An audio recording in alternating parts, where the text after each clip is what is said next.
Your voice, your community station. You are listening to IPL Radio.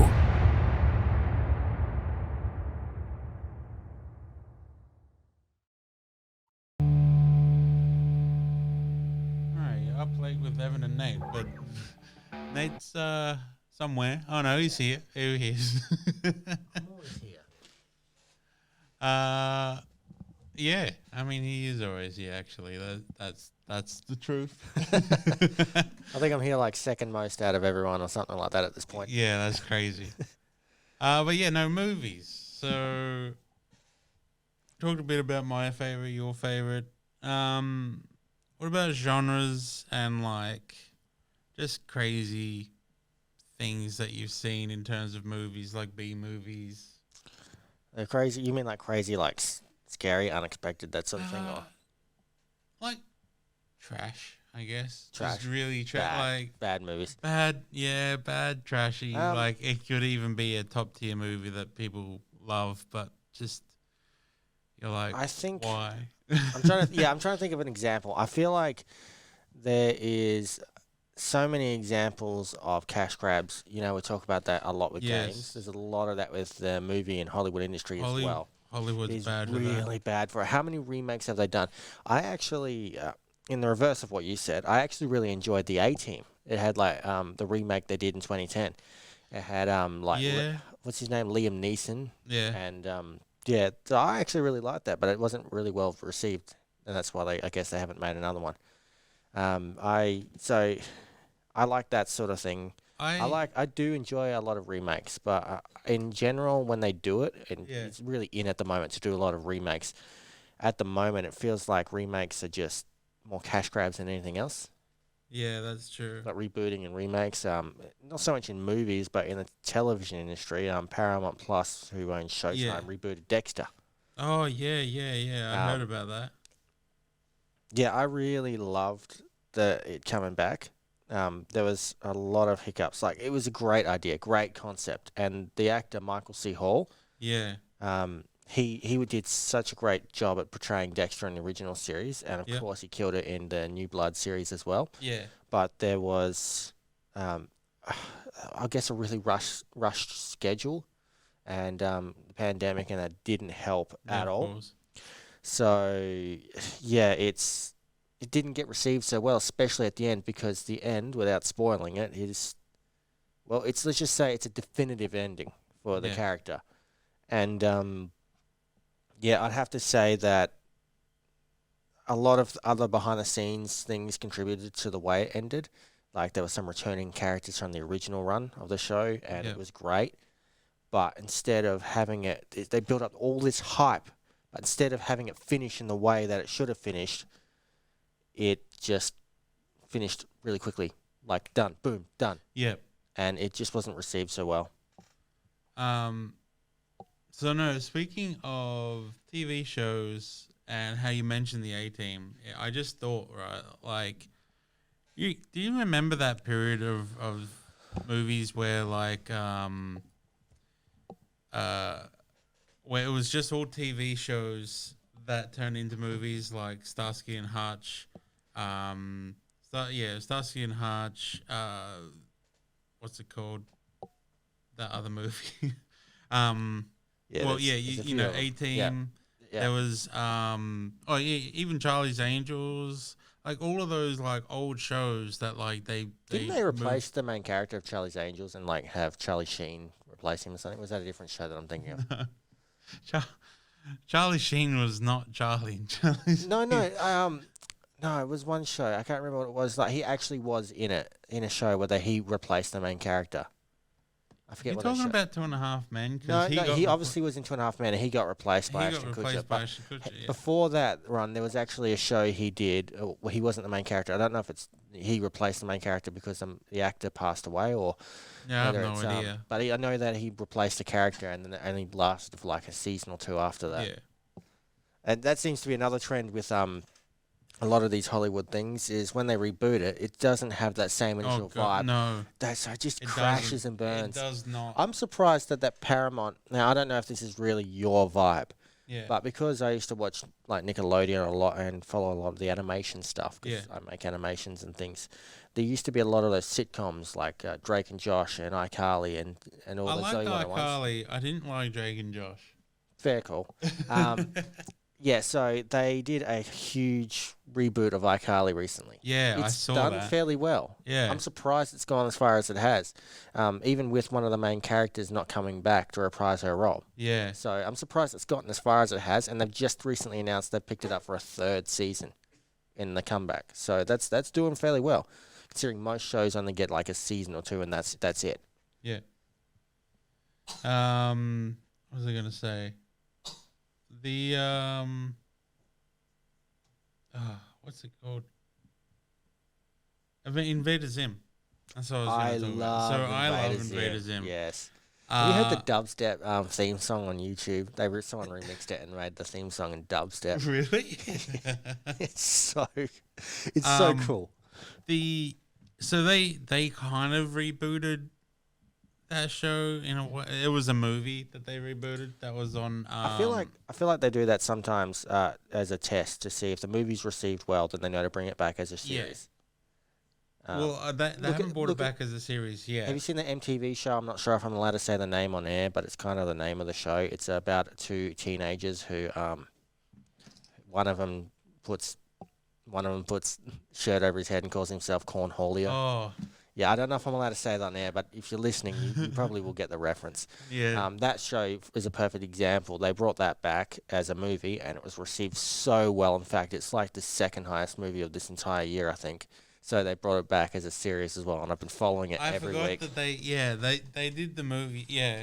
I didn't know they were bringing back a series. It's back now. I've been watching it That's week sick. by week, and I've I been never following got along. into. They've even aged up the characters in a parallel universe in some scenes. They literally have some episodes just dedicated to a parallel universe of them being old. That's funny. They've got the main characters coming back, Yeah. and they're all like regular, so it's normal, just like the 90s. But because the original show was in the 90s, some of the episodes Yeah. are formatted as if they're middle aged now. That's funny. We'll just initialize and call it B&B. Yes, B&B. But That's actually a reference to the newest episode. Believe it or not, really? even if you haven't seen it, that's so cool. Did you ever play the games? I saw it on Google. I may have briefly They're played it when I was terrible. very little, but yes, it Yeah, seemed, it was seemed on- like fun. I remember the cafeteria scene. Yeah. Yeah, that sounded There like was fun. one on Sega Genesis / Mega Drive, and it was terrible. But yeah. Yeah. There's tons of those movies that like turn into shows, and most of them are terrible. I don't like those ones that I just mentioned. Oh, Dukes of Hazzard was the other one I was talking about. They did a reboot of that in like 2006 as well. Yeah, and they had what's her name, Ashley Simpson, mostly Yes. because she was popular at the time because Yep, of I remember. Newlyweds. That was That's the reboot, yeah? a what I remember. reboot Yeah. movie. I remember that because I remember my dad was like a chef. He still is, but I remember he had some pretty cool people come and stay at his Yeah. hotels and stuff. And someone brought us a copy of the disc. It wasn't torrents Oh. or nothing. It's from like the studio. Someone high up came down and stayed, and they gave us a copy of the disc Oh, crazy. while it was still in cinemas, or Yeah, even that's just cool. before. And I was telling people about it because I was trying to understand what that franchise is. I thought it was just a new thing, and I was telling my friends about it. And they were like, "No way you've seen it. There's no way you've got to, you've seen it. It's not. It's like not even in cinemas yet. You must have been watching the old one." I'm like, I didn't even know there was an old one at the time, but I was like, I was watching this whole Dukes of Hazzard. I was loving the whole thing with the car, Yeah. and I was like, man, I can't believe that people didn't believe me that I had the original copy. It was like, it's serious. I really did. Yeah. I know. But no, it was so in terms of trashy movies, I mean, those are obviously pretty bad. Or some of them. Trashy TV show, the new Halo series on Paramount. Is that actually really bad? Actually, I shouldn't bag it out. It's okay. It's kind of its own thing. It's Yeah. not connected to the game Halo in any way. Yeah, That's why. because they want to retell the story. So Captain Keyes is portrayed by someone who, well, would be better if you can understand what I'm saying. Is better liking to the original character of Johnson. Yeah. But they chose to make him play Captain Keyes. Yeah. Nothing wrong with that. I mean, if he does, and the actor's done a great job in his own right, making the character his own version of Captain Keyes. But it feels more like they cast him in that role to prove a point rather than doing it naturally. And I feel like a lot of people can pick up on that, behind the scenes stuff. They can pick up and feel like it's not authentic, When you have a good director, a good show, it's authentic. You can feel like, they're passionate about this. Just like we're talking about with games, or like indie game developers. Yep. You know when they're passionate about it, and you know when it's a political stunt to try and get more attention. Well, that's also why the last season of Game of Thrones sucked. Mostly because they rushed. They did. Yeah, they had to rush. They knew the new House of the Dragon. Have you heard of that or seen that? I haven't heard. Well, no, I've heard of it, but I haven't seen it. Mostly because I didn't really fully get into Game of Thrones because I find it hard. I want to watch Game of Thrones properly. I want to get into the whole series. I have such a respect for it, but it's like a story you have to follow. And I find it hard to make the time to be so dedicated to follow any story these days, unless it's like a Dexter reboot. Then I make the time somehow. But I find it hard to follow these stories sometimes, but I've seen the trailers. I've seen a few episodes, but obviously it's hard to follow that without knowing the full overarching story. But I loved the fact that they cast Millie Alcock as the main character for the first few episodes. It's the show House of the Dragon set 150 years before the story of Game of Thrones. Yeah. And Millie Alcock, I first heard of her when she starred in a show called Upright. She's a Sydney-based actress. Okay. From Sydney. She's obviously an actress all over the place now. Yeah, of course, she did a show with Perth's own Tim Minchin called Upright. And I love that show. The character obviously is so different that she plays in Game of Thrones, or House of the Dragon, sorry.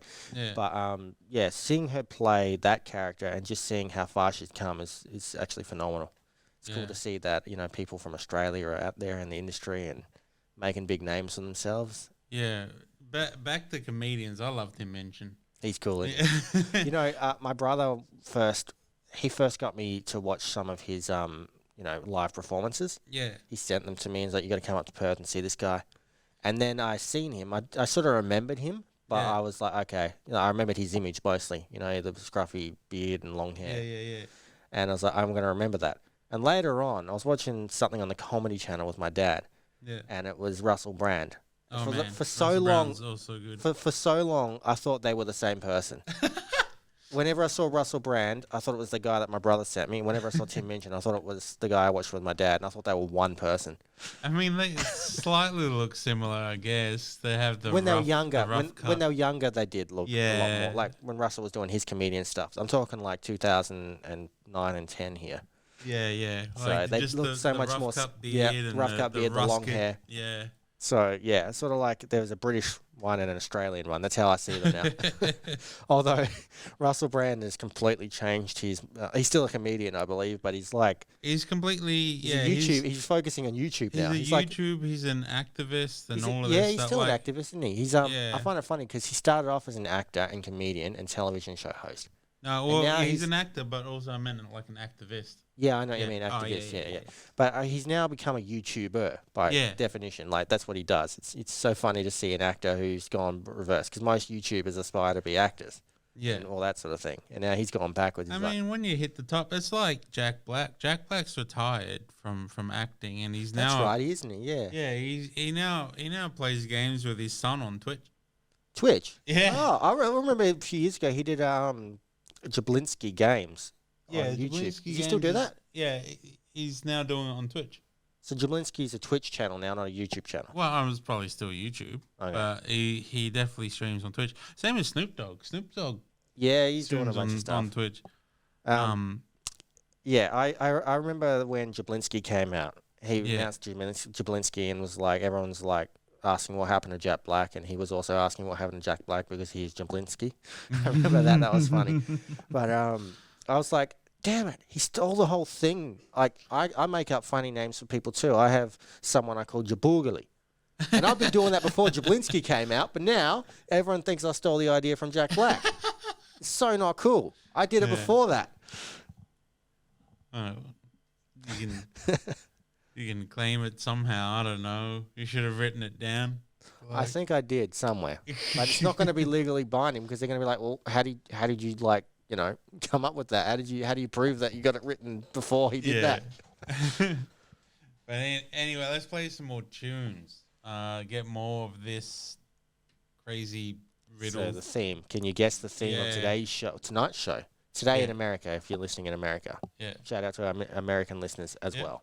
America, around the world, really. Yeah. But yeah, no. So this is Arctic Monkeys.